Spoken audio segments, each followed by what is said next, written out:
안녕하십니까 애청자 여러분, 놀라운 부동산 놀부입니다. 자, 오늘은 뉴스를 가지고 여러분들과 함께 이야기를 나눠보도록 하겠습니다. 이번에 굉장히 시끄러운 이슈가 발생을 했죠. 바로 이 3기 신도시 이번에 발표한 2월 24일 발표한 7만호 추가 3기 신도시 택지죠. 광명, 시흥 이 보금자리가 이번에 3기 신도시로 발표가 됐는데, 이게 처음에 발표되자마자 이 보상금이 어마어마할 거다라는 이슈가 먼저 돌았었고, 지금은 그게 아니라 좀 큰일입니다. 큰일.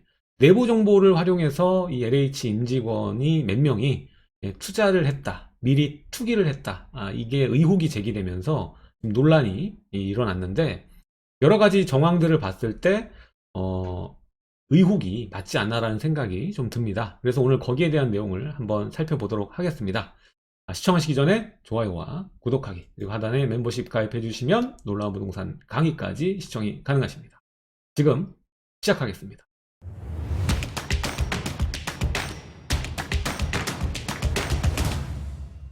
자, 이게 이 신도시, 이 택지죠. 택지 뒤에는 이면이 있는 것 같아요. 이 개발에는 어마어마한 그 자금들이 돌게 돼 있죠. 이게 뭐 이번에 내부 정보 활용해서 투기를 했다. 이게 지금 문제가 됐는데, 사실 이뿐만이 아니죠. 과거에도 이러한 사례들 또 의혹들이 끊이지가 않았습니다. 처음 강남이 기획될 때도 마찬가지죠. 강남도 여러분들 보시면 신도시죠. 최초에. 이 압구정이고 이 밑에 개포동이고 할 것 없이 여기 다 신도시였습니다. 원래는. 이게 기획될 때도 뭐 영화로도 많이 나왔죠. 강남 뭐 1970 뭐 이런 영화들도 보면 알겠지만 많이 정부 자금으로 쓰이고 이런 것들이 있었고, 이번에 이기 신도시 관련해서도 뭐 판교 주변에 이미 토지들, 뭐 제2 판교 테크노밸리 주변에 뭐 국회의원 이름들이 상당수가 발견이 되고 뭐 이런 의혹들이 있었죠. 근데 이번에 3기 신도시까지 있고, 이번에 그 조사되는 내용을 토대로 다른 발표된 신도시들도 보겠다라고 얘기가 나오는데, 사실 이거는 알게 모르게 이어져 왔던 것들이 상당히 많았다고 저는 보고 있고, 특히 지금 공공주도 복합사업 이것도 한번 전 뜯어봐야 되지 않나라는 생각이 많이 듭니다. 아무튼 이런 의혹들이 있습니다. 내부 정보를 활용해서 미리 투자를 했죠. 이건 투자라기보다 이게 투기죠. 자, 신도시 뒤에는 수많은 돈이 이렇게 움직입니다. 그러다 보니까 당연히 투자를 했을 땐 큰 이익이 뒤따를 수밖에 없는 것이죠. 그래서 보상 수용으로 인한 보상뿐만 아니라 끝까지 뭐 가져가는 경우엔 개발 후 차익까지 거둘 수 있는 이 많은 돈이 움직입니다. 이 이면에는 이렇게 수많은 이익들이 있기 때문에 이 정보를 활용한 진정한 투기가 벌어질 수 있다는 것이고, 이번에 밝혀졌을 뿐이지 이전에도 의혹들은 상당수 많았었고 논란도 많이 됐었습니다.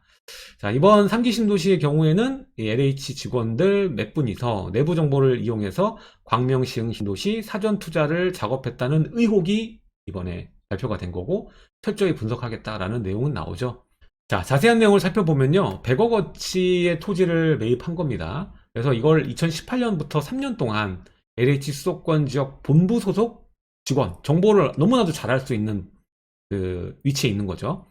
이분들 10명이서 10명 정도가 광명시흥 3기 신도시 이번에 발표된 이 7만호 발표된 곳에서 2만 3천 제곱미터, 그러니까 7,000평 정도, 100억 정도 들여가지고 사들였다는 겁니다. 100억 원어치 사들였고, 비슷한 시기에 매입이 다 이루어졌다. 이 10여 명이 어떻게 이 비슷한 시기에 다 매입을 했을까요? 이게 문제가 있어 보이지 않나요? 이게 한두 명이 아니라 10여 명 정도라면 내부 정보를 활용했다는 정황이 조금 있는 거죠. 매입이 이루어진 것을 봤을 때 내부 정보 이용 의혹이 제기된다. 자, 이게 어떻게 밝혀졌냐면 제보를 통해서 이렇게 분석을 해보다 보니까 밝혀진 거예요. 그래서 제보받은 지역의 토지 중에 2018년부터 2020년 사이의 거래를 대상으로 해서 무작위로 몇 개의 필지를 선정해서 토지 대장 그리고 등기부등본을 발급받아서, 그래서 소유자로 표시된 명의자들과 이제 LH 직원들을 조회를 통해서 매칭을 했더니 이게 밝혀진 거거든요. 그럼 다른 토지들 더 많이 해보면은 또 어떤 결과가 나올지 지금 모르는 상황인 거예요. 여기만 된 게 아니라 다른 곳도 감사를 해봐야 된다라는 것이죠. 근데 이거를 내부 그 정보를 통해서 투기를 했다고 볼 수 있는 정황이 뭐냐면, 이따가 보여드리겠지만 모두 다 전답이에요. 그러니까 영농토지라는 거예요. 영농토지. 그럼 농사를 지어야 되는 건데 LH 직원이 농사 지으면서 이 관공서에서 일하는 게 말이 되나요? 그거는 납득이 어려운 거고 이 전답, 예, 이런 농지를 여러분 취득할 때는 또 관련 서류가 있어야 되거든요. 근데 이것도 어떻게 보면은 허위로 만들어서 취득을 한 것이라고 볼 수가 있는 것이고, 그리고 또 뭐 취득하고 지분 쪼개기를 한 정황도 있어요. 그러면 이거는 투기죠, 100%. 그리고 또 대출 다 풀레버리지로 했다는 것은 나중에 이익이 무조건 날 거라고 확신이 있기 때문에, 원래 토지를 투자할 때는 장기간이 걸린다고 생각을 하고 투자를 보통 하시잖아요. 근데 그래서 풀대출을 하는 경우는 잘 없어요. 오랜 기간 동안 이자를 납부해야 되는 게 워낙 크니까. 근데 이렇게 풀 레버리지를 통해서 최근에 샀다, 이거는 뭐 확실한 그 차익을 생각을 했기 때문에 이렇게 운용을 하지 않았나라는 생각을 할 수밖에 없는 거죠. 그리고 뭐 LH 직원들 10여 명인데 정확하게는 뭐 14명 정도로 이번에는 파악이 된 것으로 보이고, 거의 뭐 본명으로 하신 분도 많고 직원이나 뭐 친척, 뭐 이모, 예, 장모님 뭐 이런 식으로 하신 경우가 굉장히 많은 것 같습니다. 그래서 이번에 밝혀졌는데 다른 것도 좀 살펴봐야 되지 않나라는 생각이 많이 드네요. 자, 보세요. 보면은 이제 과림동 지역이 거의 대부분이죠. 과림동. 예. 8군데로 되어 있고, 다 전답 되어 있습니다. 그리고 여기 공동투자. 예, 과림동 일대 공동투자 굉장히 많이 진행했고, 거의 대부분 뭐 1인짜리는 없고요. 다 이렇게 공동으로 투자가 돼 있어요. 그리고 최근에 2020년 6월이 가장 최근이고요.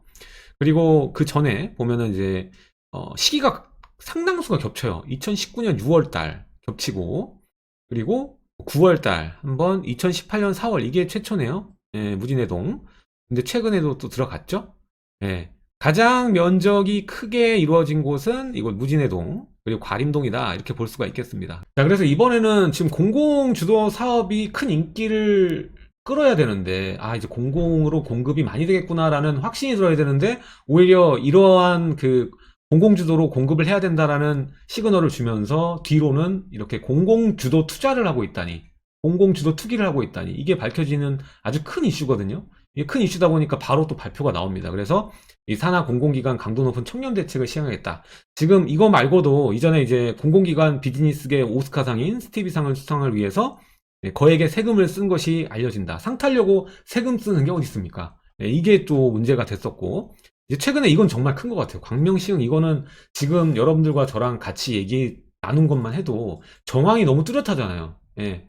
그리고 여기서 끝날 게 아니라 또 다른 지역들 토지를 분석해서 이러한, 정말 뭐 국회의원도 아니고 내부 직원이 정보를 활용해서 투자를 했다, 이게 밝혀지는 거는 그냥 단순한 문제는 아닌 것 같습니다. 그리고 지금 공공재개발과 공공주도 복합사업이 다 힘을 얻고 최대한 빠르게 동의도 얻고 가야 되는 상황에 이렇게 되면은 굉장한 반감을 갖게 되겠죠. 그렇지 않아도 지금 얘기가 많이 나오는 건 LH, SH가 지어서 제대로 된 주택이 있느냐 이겁니다. 다 뭐 상태 안 좋고 주차장 부족하고 뭐 자재나 뭐 보시게 되면 다 최하잖아요. 최하 등급. 그러니까 뭐 서울의 주요 입지인데 최하로 지으면은 또 얼마 시간이 지나면 다시 지어야 되잖아요. 그쵸? 그럴 바에는 뭐 민간 기업이 내구도 튼튼하고 자재 좋은 걸로 해서 초장기로 갈 수 있는 고급 주택을 지어야지 그게 맞는 것이지, 민간 주도는 막으면서 이면적으로 공공 주도로 하자, 공공 주도로 하면 빨리 해줄게, 이거는 굉장히 잘못된 그 정책 중 하나라고 좀 보고 있습니다. 지금 공급이 부족하다는 걸 인정했으면 민간 주도 사업 중에 조합 설립 인가 지나고 사업 시행 인가 전후 단계에 있는 사업처를 되도록 빨리 밀어주는 전략을 세워야지, 지금 뭐 사업 시행 인가 떨어진데도 분양가 상한제 때문에 저원 분양가 올라가서 뭐 비대위나 뭐 마찰도 심하고 이런 사업지가 한두 군데가 아닙니다. 그렇게 되면 다 공급이 그 스텝이 안 맞는 거거든요. 스텝이 또 꼬이면은 이게 1년, 2년 가는 건 일도 아니에요. 건축 한번 그 설계 바꾸는데도 뭐 1년 정도 걸려버리는데, 그렇게 되면은 제대로 된 공급이 빨리 될까요? 그게 의문이 들고, 지금 어제도 전 PD 수첩을 봤는데 여러 가지 뭐 재건축과 재개발 뒤에 이렇게 이면적인 이득이 굉장히 많습니다. 이권이 개입이 많이 되거든요.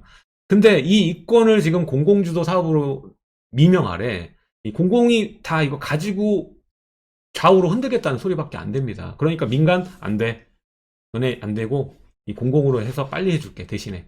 그렇게 가는 거거든요. 결국에 이거로 이용해서 정권을 잡는 거죠. 정권에 힘을 실는 거죠. 이 복지적인 측면과 공공주택을 활성화하고 늘리는데, 대폭 늘리는데, 이 민간의 땅을 활용해서 자기네들은 권리를 취하는, 예, 권력을 취하는, 이러한 전략을 지금 가지고 움직이는 것이거든요. 그래서 정말 국민을 위하는 이게 정책인가라는 생각이 듭니다. 결국에는 닭장이 만들어질 게 뻔하고, 주차장은 뭐 한 대도 제대로 안 될 텐데, 그건 생각 안 하고, 또 많은 그 출혈들이 있겠죠. 그래서 저는 굉장히 대한민국이 이 서울이라는 이 수도, 아름다운 도시가 오히려 이제 난개발이 돼가지고, 굉장히 안 좋아질까봐, 예, 안 좋아질까봐 더 말을 하고 싶지만 할 말 많은데 못하겠습니다. 예, 그 정도로 좀 불안하고 좀 무섭다라는 생각이 많이 듭니다. 이 지금 서울에 예, 한강 르네상스 발표가 나온 지가 이제 12년이 좀 지났는데 지금 한강 르네상스가 문제가 아니라 한강 르네상스를 발표했던 자리에 다 공공주택으로 닭장처럼 만든다고 하니까 이게 과연 도시의 미래에 우리 젊은 세대들에게 좋은 유산을 남겨주는 것일까라는 생각이 예, 많이 듭니다. 오히려 이렇게 공공주택을 늘리고 예, 서울의 요지에다가 이러한 그 행태로 개발을 하게 된다라면 결국 민간 기업은 이러한 개발 사업에 참여를 못하게 되는 구조로 갈 것이고 그렇게 되면은 여러분들이 생각만큼 집값이 떨어지지 않습니다. 오히려 이 민간 개발 그 양지대 주택은 적어질 수밖에 없고 지금 있는 주택 중에서 상위 입지에 있는 주택들은 더 올라갈 수밖에 없는 거예요. 예. 수요자들은 당연히 더 좋은 쪽을 선택할 수밖에 없을 겁니다.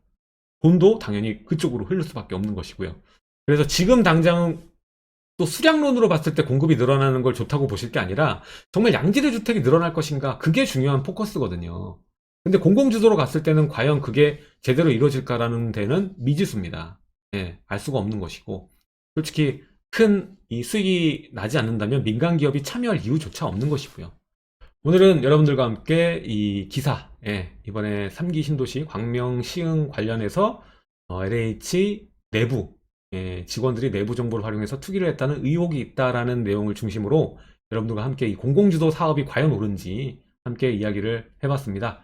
다음 시간에는 또 좋은 내용으로 여러분들 찾아뵙도록 하겠습니다. 하단에 구독하기, 좋아요, 그리고 멤버십 가입해주시면 놀라운 부동산 강의까지 시청이 가능하십니다.